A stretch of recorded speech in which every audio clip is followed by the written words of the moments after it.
Hello, I'm Chris, and this is my attic fan installation video. So right now we're about to put the insulation in the attic, and it's summer in Houston, Texas. It's probably 135 degrees in this attic. So in case you don't know anything about it, if it's 130, 135 degrees up here, we need to get that 96 degree air in here to cool this attic down so that our AC doesn't run its butt off like it is doing right now, because the AC is running non-stop. So the little backstory, this house was built in 1946. I've been doing a bunch of work on it. I used to have two whirlybirds on that side, and when my friend did my roof, he talked me into doing the ridge vent. You can kind of see some light poking in. It's got a ridge vent down the whole thing, and that ridge vent just doesn't do, I guess, what they act like it's supposed to do, because the whirlybirds, you could feel the whirlybirds kind of creating a breeze in here sometimes, but you got to deal with what you have. So we got that little gable in with the vent. We're going to put us an exhaust fan in there, and hopefully it's going to cool this attic down. I will be honest with you 100% because I really want this to work. So the first thing you got to do is evaluate your area. I've already been down there, got some measurements. We are going to have to cut a little bit off that strong back down there, and then you got to look around for your power. Okay, so it recommends to have 3 amps free on the circuit and to run it on number 14, the white wire at least.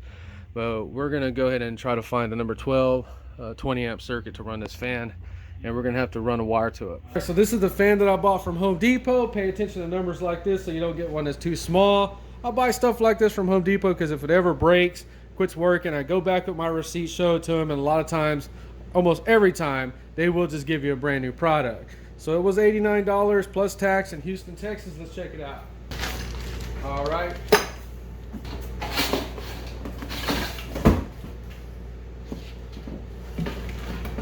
All right, so the dimensions are about 15 inches by 8.5. So then they have a thermostat. I did not know these came with this. You can see how it's kind of preset on about 107.5. So we'll get into all that wiring when we get there. But we got brackets and we have the hardware. Master electricians on the job that have never done one of these in their life, and they'll sit there and they'll read this like 4 times and study this 100% so they don't make any mistakes. When you see somebody crumple the instructions up and throw them on the ground, that's a sign that they're an idiot. Don't ever do that. Okay, so we took this apart because we need to understand how to wire this, and we see we got a ground here and a black and a white. So this is actually our junction box, so all these wires should be in there. Just make notes and stuff like that if you're going to have to run power to it. Okay, but that's why I was talking about reading stuff like this, because nowhere on the box does it talk about the electrical requirements, saying at least 3 amps available on your circuit and a minimum of 14 gauge wire. That's why this paper is very important. Okay, so this is just 3/4 inch plywood that's cut pretty much to the frame of that gable vent that we looked at. All right, so kind of get an idea where you're going to clock it, and remember we have to mount this little thermostat somewhere as well. So another reason we read our instructions is because I was literally going to put the brackets on it like that, cut the circle out, and I was actually going to use this sealant to get an airtight seal around that, because that's what I thought in my mind. But reading the instructions is telling you that you don't want to do that, that you want that fan to be 3 to 4 inches from the exterior louvers. Now, I don't think that's because the fan is going to blow the little louvers out. I think that's because if this fan is too close, it may actually cause some kind of, undesired effects with the air exhausting out of the attics. So if these people that invented this and created this are saying to mount 3 or 4 inches, that's what we need to do. Now, if I notice it not work, we will put it in the video. We'll mount it closer, but for right now, we're going to follow what they say. So it comes with a little nylon lock nut. Go ahead and tighten them as tight as you can, because this stuff can vibrate itself apart.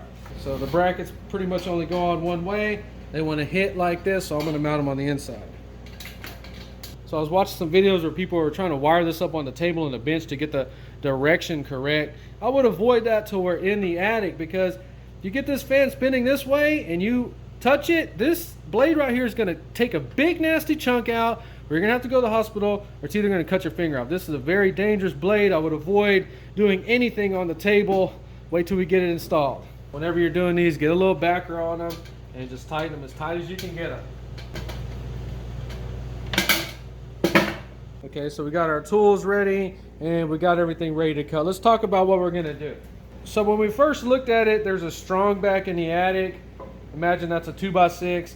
So we're gonna have to cut 11 inches off of that strong back 2x6 right there. Just explaining what that notch we're gonna cut is. All right, so this is what we came up with. We're gonna have to cut those out right there, mount it like this. So then I had to space it like that, and that's gonna give us our 1, 2, 3, about 3.5 inches from that gable vent.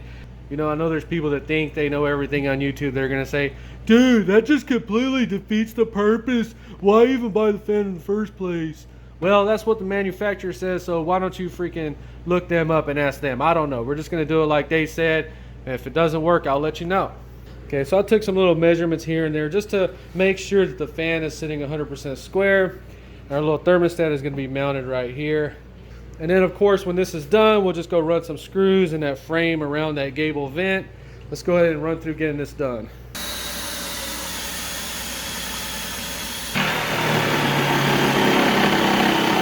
So I drink energy drinks all the time, but this one right here, I haven't had a kick like that in a long freaking time. It tastes like crap. It reminds me of Four Loko. Man, just if you're into that kind of stuff, listen to the way I'm talking right now.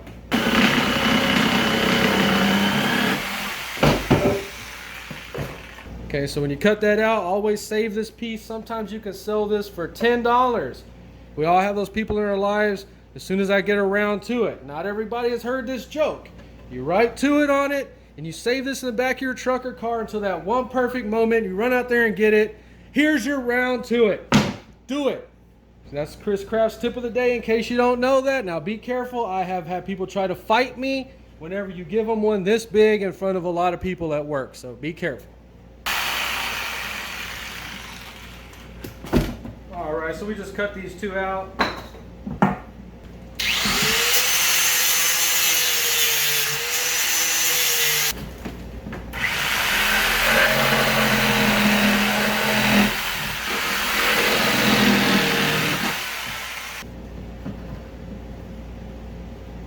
The fan is getting mounted on these. It's going to be subject to vibration, so screw these down real good. Got an impact driver.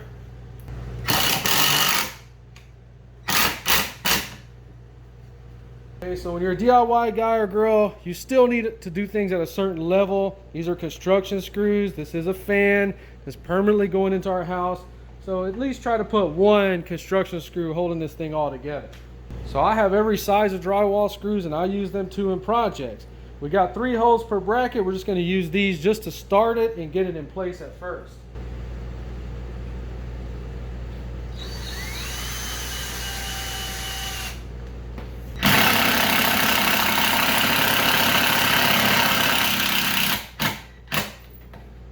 Okay, so you see these screws sticking through, be aware of that. I'll stab the crap out of you. Let's get this little thermostat mounted about right here. So we are going to be using one of these. So after studying this, this is the junction box. So we just pulled all the wires into here. Then we're going to add this right there. All right, just like that.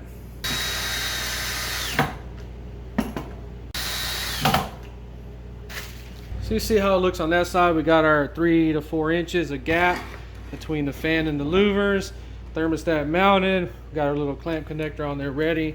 So then that way we just go up there in the attic and we screw this down and wire straight to it. So I apologize for that fan, but it is so freaking hot up in this attic. We got the fan right here. We're going to attempt to install it. We got to cut that. So we're going to have to cut 11 inches off this strong back right here.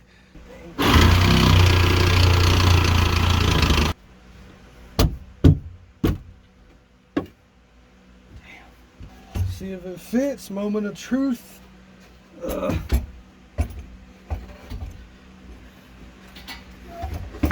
Yes. Oh my God. Thank you. So I'm actually blocking my own light. I can't see anything either. But we're going to go ahead and run this wire into that box.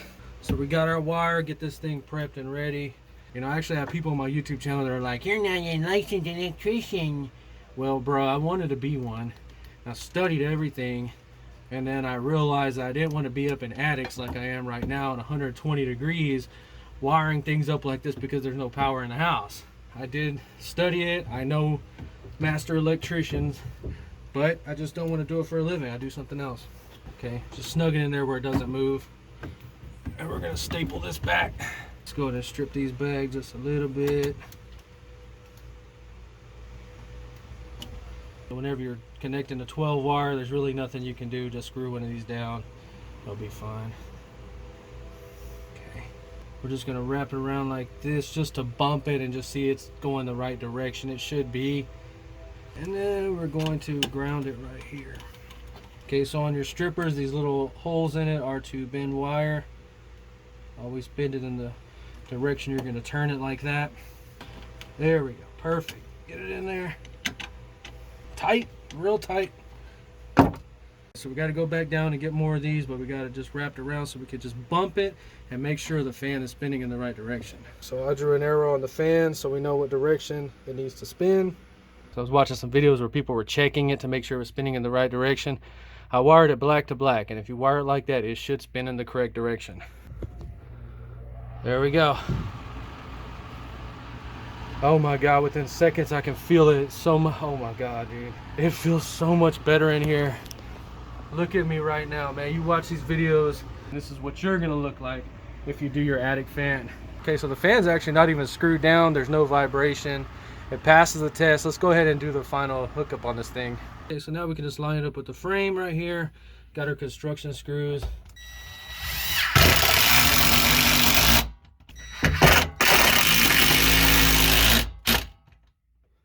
Alright, so remember I was talking about the direction of the fan. If for some reason it spins the wrong way, try to switch these, but I just went straight black to black, the way your house is supposed to be wired, but sometimes it can be wired backwards, so just check that out. Put in the wire nut. These are different ones, the correct size. Twist them to the wire start twisting. If they don't, find out what's going on.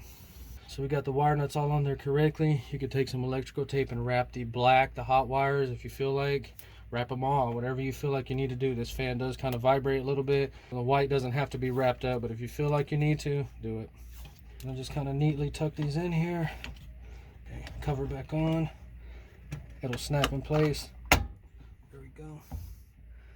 We're gonna go ahead and put this thing on around, I'm gonna put it at 95. Most people set it at 100, but I'm gonna go ahead and set mine at 95 for right now.